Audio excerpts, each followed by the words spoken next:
احتمالاً یکی از این دو حالت پیش اومده که الان اینجایی.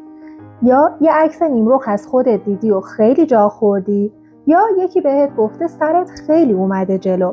اصلا نگران نباش. امروز اومدم بهت بگم چطوری میتونی این مشکل رو یه بار برای همیشه فقط با روزی کمتر از 4 دقیقه حل کنی. یه سلفی نیمرخ از خودت بگیر.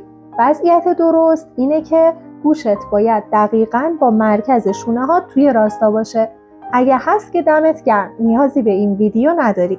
اگه نیست این ویدیو دقیقاً واسه توه، پس بزن که بریم. گرم کردن سریع. اولین کار اینه که گردن رو با چند تا حرکت ساده گرم کنیم، درست شبیه زمانی که تو صف مدرسه نرمش صبحگاهی انجام میدادیم.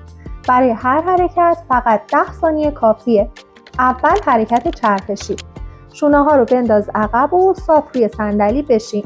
حالا سرتو آروم اول به سمت راست و بعد به سمت چپ بچرخون. دوم حرکت کشویی جلو و عقب و خم و راست کردن گردن. همونطور که صاف نشستی سرتو به صورت کشویی اول به سمت جلو بیار و بعد کشویی عقب ببر. بلافاصله سر رو به آرومی به سمت بالا و بعد به پایین خم کن. سوم حرکت کشش جانبی گردن. به جای اینکه کل بدنتو خم کنی، تصور کن که یکی داره گوشتو میکشه بالا. حالا سر رو از بغل آروم به سمت راست و بعد به سمت چپ خم کن.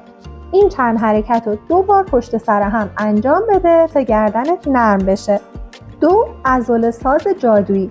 حالا میرسیم به قسمت اصلی که خیلی موثرتر از یه قبقب گرفتن ساده است که گاهی انجامش میدادی. همونطور که صاف روی لبه صندلی نشستی، دستاتو جلوی کمرت قفل کن طوری که بازوهات از پهلو به قفسه سینه چسبیده باشن. حالا شونه‌هاتو ببر عقب و تا جایی که میشه تیغه‌های کتفو حسابی به هم فشار بده. انگار داری شونه‌هاتو به سمت عقب هل میدی. حالا سرتو یک کم به عقب خم کن و چونه رو به سمت داخل بکش و قبقب بگیر.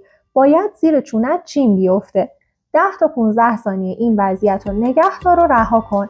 اگه درست انجامش بدی یه حس فوق‌العاده تو شونه ها و کتفات پیدا می‌کنی.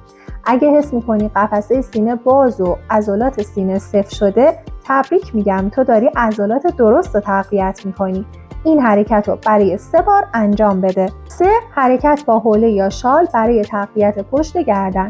همونطور که صاف رو لبه صندلی نشستی، حوله رو بذار پشت سر و بالای گردن و 2 طرف حوله رو با 2 تا دستت بگیر و سعی کن سرت رو به سمت جلو بکشی.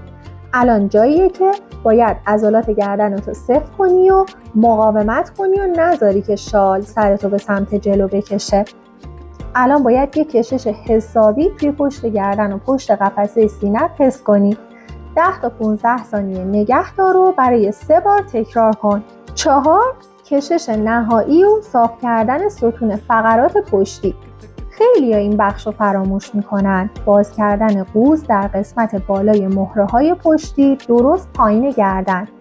به صورت تاق باز دراز بکش، زانوهاتو خم کن و یه حوله لوله شده، یه رول فومی یا یه بلوک یوگا بذار زیر پشتت، درست زیر کتف‌ها و قفسه سینه.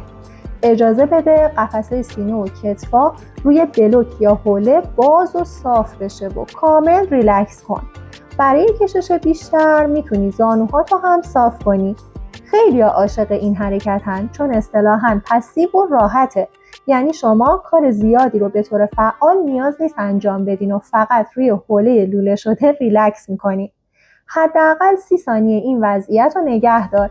اگه وقت داری تا 15 دقیقه هم عالیه، ولی دیگه اون وقت از 4 دقیقه‌ای که قولشو دادیم بیشتر میشه. این روتین رو 2 بار پشت سر هم انجام بده و میتونی روزی 2 بارم تکرارش کنی. یادت باشه تنها راز اصلاح وضعیت بدن تداومه. اگه این ویدیو رو دوست داشتی با لایک به من انرژی بده و اگه اولین بار منو میبینی سابسکرایب کن تا ویدیوهای بعدی رو از دست ندی.